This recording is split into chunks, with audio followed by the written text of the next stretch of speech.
It's another amazing day in Sarsford, and you're tuned in to Headtalk 108.0 FM, your gateway to innovation and learning. Good afternoon to you, dear listeners. I'm Kenyo Gunaike. I'm your host for today. And another episode of Biography of Legend, and we have the honor of hosting the 37th inaugural lecturer of the Taisho Lami Federal University of Education, a renowned scholar and Professor of Creativity Education, Professor Bamidele Olanisimi. You're welcome to EdTech 108.0 FM. Welcome, sir. Thank you very much. Thank you for having me.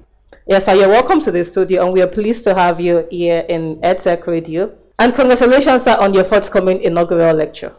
Thank you. Okay, so Prof, your inaugural lecture is coming up very soon, and that's why we are here celebrating you on this episode of Biography of Legend. We want to know you, and that's why we've invited you to this exclusive interview. So let's start by telling us about yourself. Give us a brief introduction about yourself, your academic journey and how you started. Thank you very much.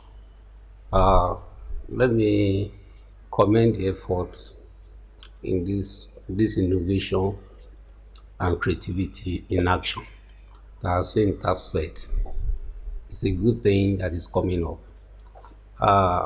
By introduction, my name is Bamidele Olanisimi, Professor of Creativity Education, Counseling and Creativity Education. I have my background so humble from Ondo State, Ondo Town in particular. So I had done my schooling in Ibadan, and my primary, secondary, and university education in Ibadan. Okay. And I'm here for you. So I've known me from, I've seen me in Tapsfed, what I am. Thank you. Okay, thank you very much for that very brief introduction. So like I said earlier, your inaugural lecture is coming up very soon. So would you please tell us what actually motivated the inaugural topic, strengthening creativity, academic innovativeness, and resilience in education, a clarion call for counseling psychologists? What's the motive behind that interesting topic? Thank you very much. If you look at the topic very well, you see that it captures education in its generic terms and the educational practices in our climate. Talking about this, the coverage is primary, secondary, and tertiary education.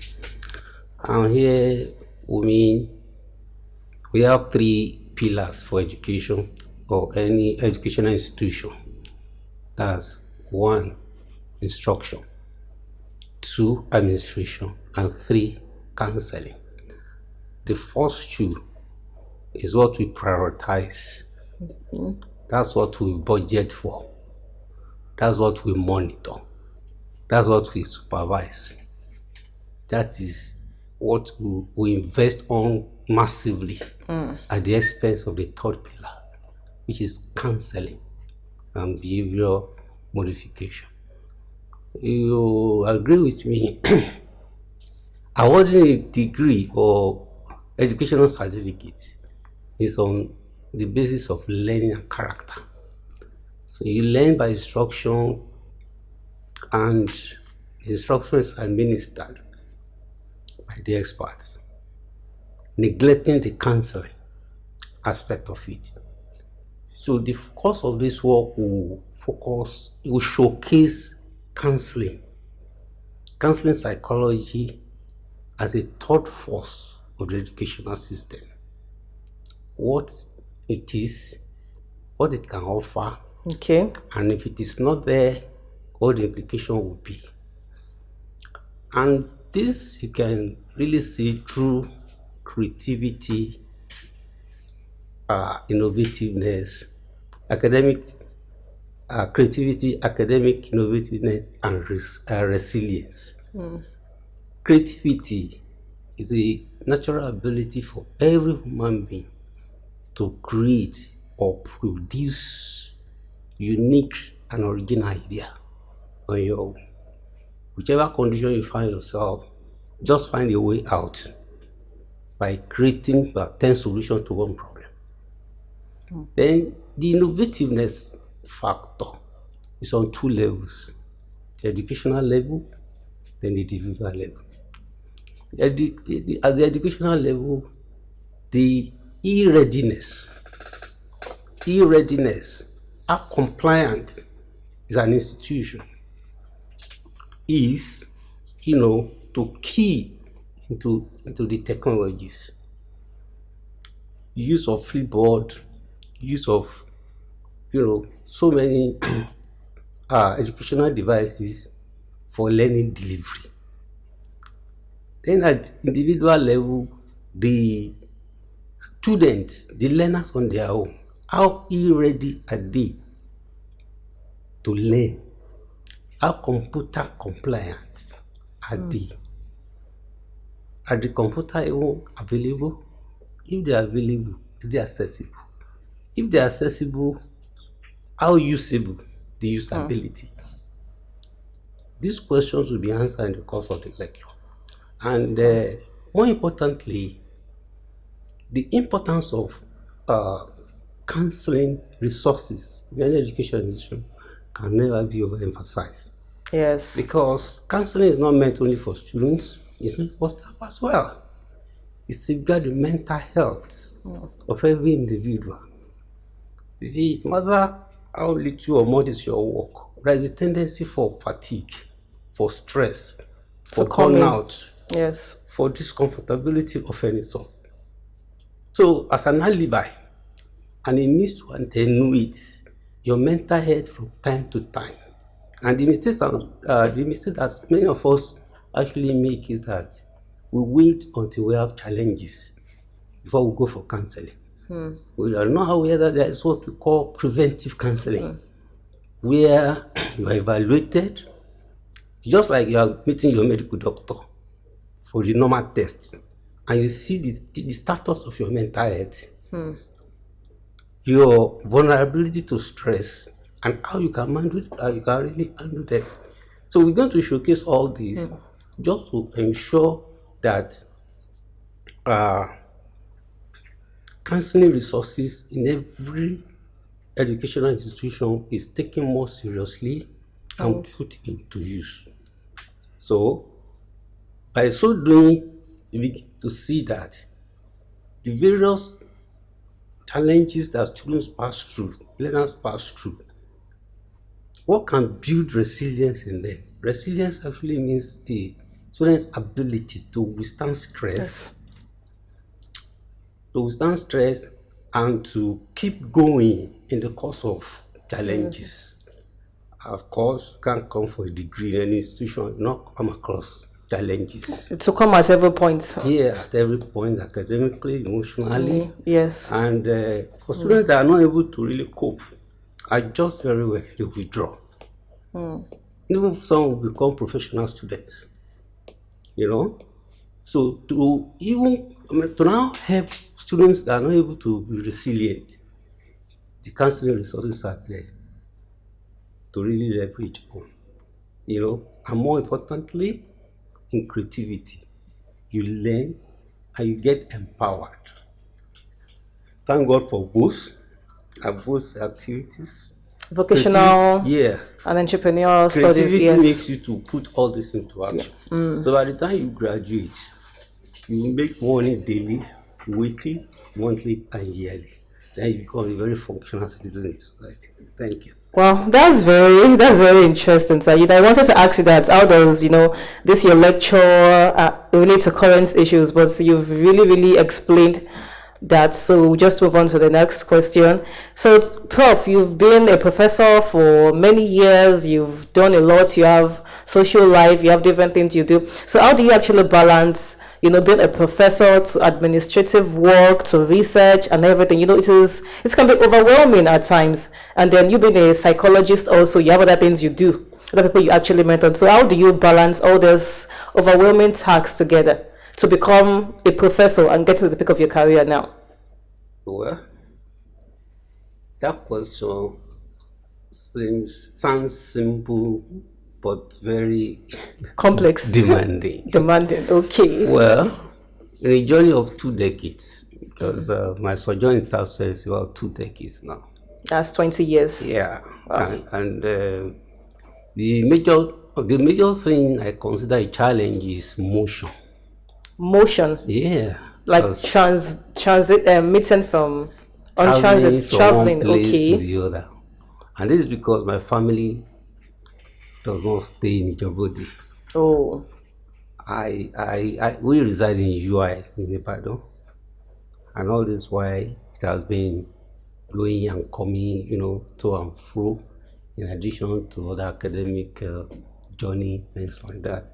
Because and you agree with me, if you are in motion, concentration is a problem. It's not easy to concentrate. Yes. Having lectures, having meetings, having some other task Activities. that is, that demands mental alertness. So when it's time for you to now read, to mark, to pay, high degree of concentration. In fact, yeah, that has driven many of my colleagues away from school and from this university. They have found somewhere closer. Because I remember when we first came here, we were 7. From all the way from UI. From Ibadan, yeah. From Ibadan. Well, we passed the interview then. It was 7. I'm the only one left. And the major reason is that, I don't think I can cope With the stress of going and coming any longer. So how I've been able to manage that well, say God's grace and determination. And determination. Because despite all the the readiness and determination to do it, there have been experiences, motor accidents, fatal, spending weeks and months in the hospital. But still come back, still status quo, just finding a way to overcome the problem. So I just summarize that to be, determination. You're just determined to get to the peak of your career and really find a way around solving the problem of paying attention and high degree of concentration to your work. That's all. That's very interesting, Prof. So, what has really kept you passionate about your work? You said the stress is really much, but what's that thing that's like held you? The passion, like what's really if kept you you really with? look at academic work worldwide, it's very demanding. Especially on the 3 premise of teaching, community development, and research. The teaching, as I'm talking to you, I'm supposed to be using a class in UI. Wow. And I'm sabbatical. I'm presently on sabbatical in UI. So you have to be there, you have to be here, you have to be everywhere. You have to write the paper, you have to attend the meeting, you have to see, it's very, very demanding. I must tell you this. But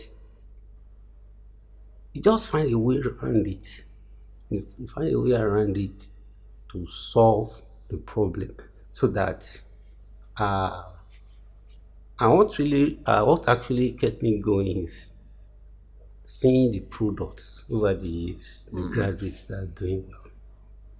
They are doing well, giving you good reports, visiting you, visiting me, sharing good experiences. Wow. In marriage, in their professions, in their spiritual life, so other things. The accomplishments and other things. So that is really, really interesting and encouraging.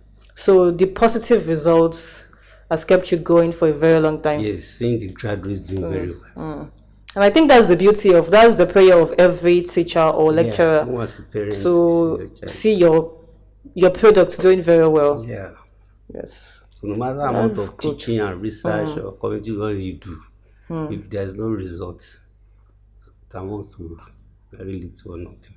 Oh. So when you begin to mention names, you hear today, and they're all doing very well. Oh. That's a testimony. Yeah, they are even doing, giving back to the department that produced them. Wow. Wow. That's the beauty of it. Wow, that's so wonderful. That's so wonderful. Wow. So moving forward, Prof, in the course of your career, I'm sure you must have had different challenges because there's no how you will have challenges. Everybody has challenges. Then working for 20 years in a particular place, I'm sure you must have seen a lot.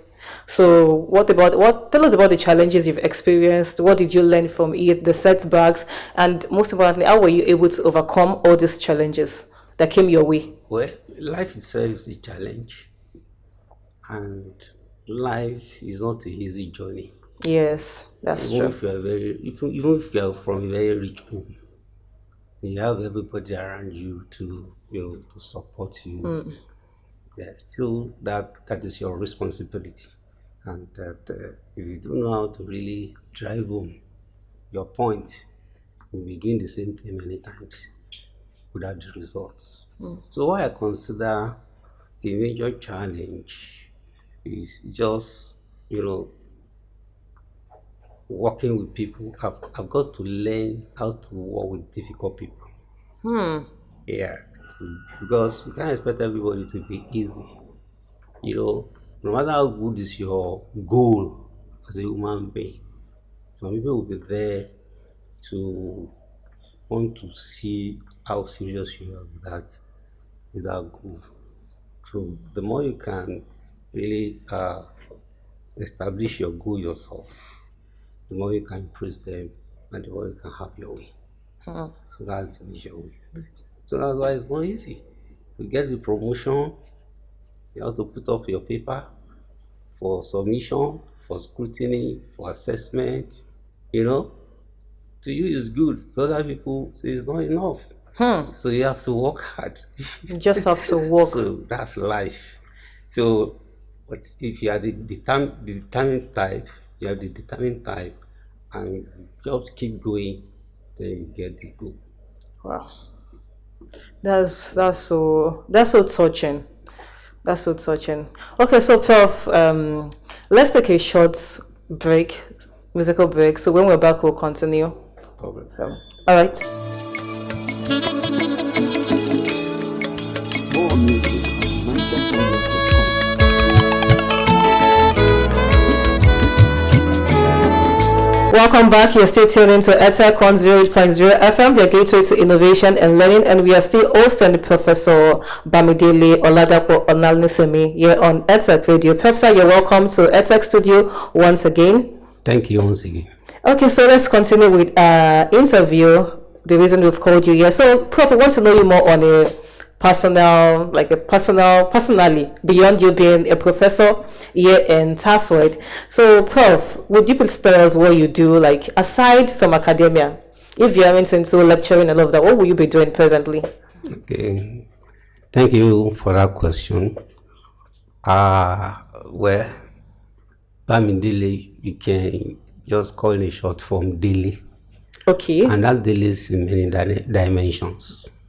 So you have daily spiritual, Oh, you have daily academia, daily scholar, daily scholar. and daily social. Okay. Yeah, so that's the trio that really, go with my daily. If you look at daily spiritual, I have a church background, type of work. In the world of work, I choose church. I work in church for 17 years, and I had several positions. Wow. But there is no department in the church I've never worked. So being the pastor. Even a pastor at national level. Wow. So what church is Youth that? pastor, Bible Life Holiness Ministry. Okay. And I did that successfully. I think I chronicled that in my inaugural lecture. So when you have a copy, you can just see the details. But I have that background. So that's daily spiritual for you. Even up to now, I'm a pastor of a parish of that church in UI. I pastor UI parish. Then daily social. I'm a president of 3 clubs, social clubs here in Djibouti. In Djibouti, yeah. And what actually informed my membership of the social club is that Jesus, as spiritual as Jesus was, Jesus attended the naming ceremony. He served wine, even when there was no wine. Wedding. Yeah, wedding rather. Okay. He served wine, and people enjoyed themselves there.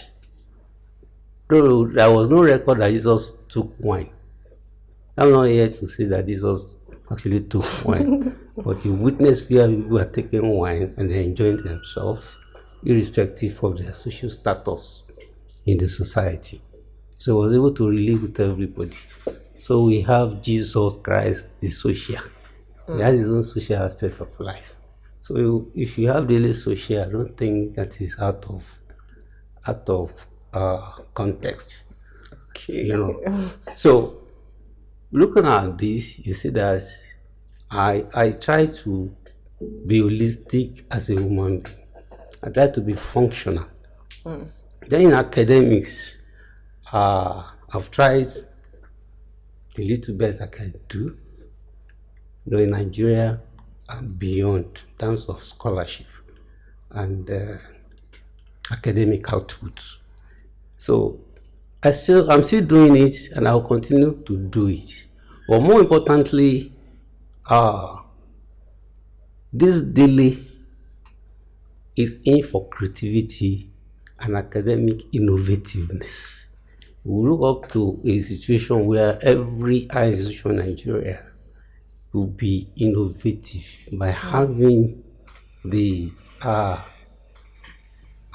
desired ICT centers where learning can be delivered stress-free. Thank you very much. Thank you for answering that question. So, Prof, I want to ask you, you've been a professor for many years. You've gotten to the peak of your career as a professor. Do you have any regrets at any point in time? Well, I won't say I have any regrets. So you can say you've lived a fulfilled life. I live full life as a lecturer. As a lecturer? Yeah, beyond being a lecturer? Because the hub of lecturing is teaching. In fact, there's no way you can be a good lecturer if you're not a good teacher. You be a good teacher before you can actually disseminate your research output. So when you look at teaching, it's generic meaning cut across academics. Even in church work, you teach.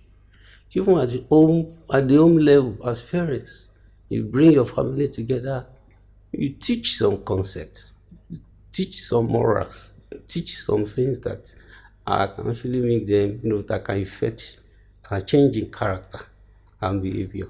So I never regretted that I'm a teacher. So when I come some other time, I'll still continue to be a teacher. Always a teacher. Yeah. That's interesting. So, Prof, how do you hope to inspire the next generation of scholars and researchers, people like us? What can we learn from you? Well, firstly, I will want to commend you for choosing to be in academics. But I want you to be, I will prefer you to be a very balanced one. I want you to go further in addition to your social intelligence, intellectual intelligence. Now go for native intelligence. Creative intelligence. Native intelligence. That is exalting your culture. Identify with your culture. Get to know that every people in the world has their own culture. In African culture, we know the position of elders. We know the position of courtesy. We know the position of God and spiritism. So by doing this, you not only do things in Eurocentric ways alone. You don't do things only in American ways alone.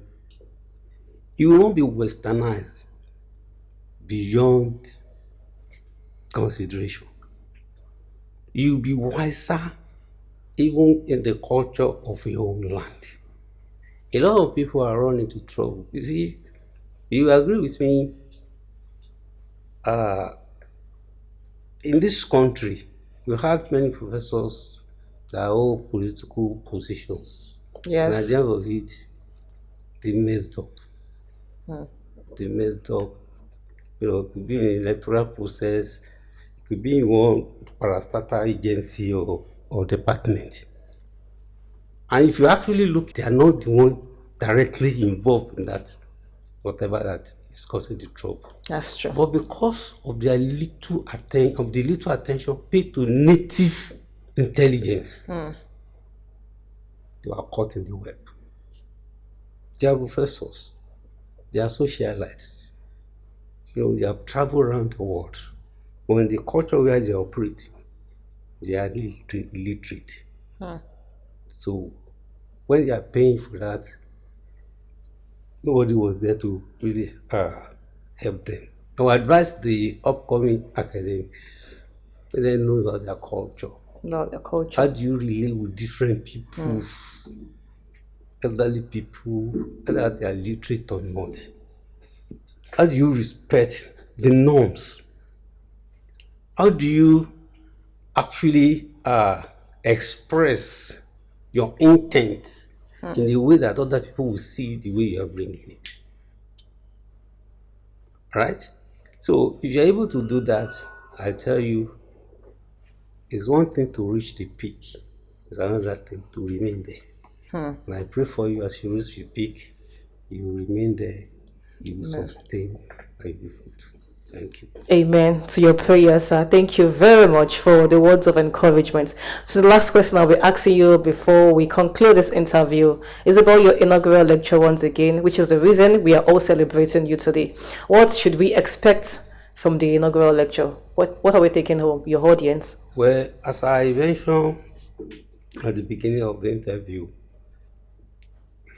at the end of the lecture, we'll be able to see counseling resources in every educational institution as a major force to reckon with.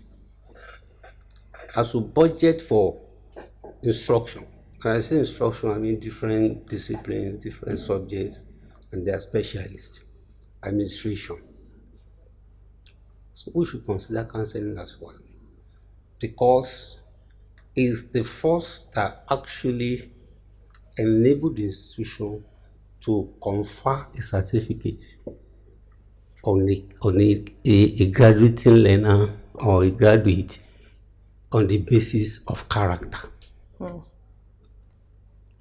In every institution, we have counseling units, we have human capital development units, but are they really what they are? They are what supposed to be? If you can get them and solidify as other two other forces, definitely the quality of graduate produced in our institution will be much better. Thank you. Thank you very much. Thank you so much, Professor Olanisimi, for sharing your insights and your experiences with us today. And thank you for coming to EdTech Studio for today's interview, sir. And we want to wish you continuous success in your career, even as you proceed beyond you being a professor into bigger and higher position. Thank you very much. All right, dear listeners, we've gotten to the end of today's interview with Professor Olanisimi, and we want to cordially invite the entire university community and the general public to the 37th inaugural lecture holding here in Taisha Lamifide University of Education, Ijagan, at the third front 2012 Hall of Ijagan campus on Thursday, 20th November 2025. You're all cordially invited, and we hope to see every one of you at the inaugural lecture. Thank you very much for coming once again, Professor. Thank you. All right, that's a wrap on today's interview. Thank you. Stay tuned to EdTech 108.0 FM, your gateway to innovation and learning. Until next time, bye.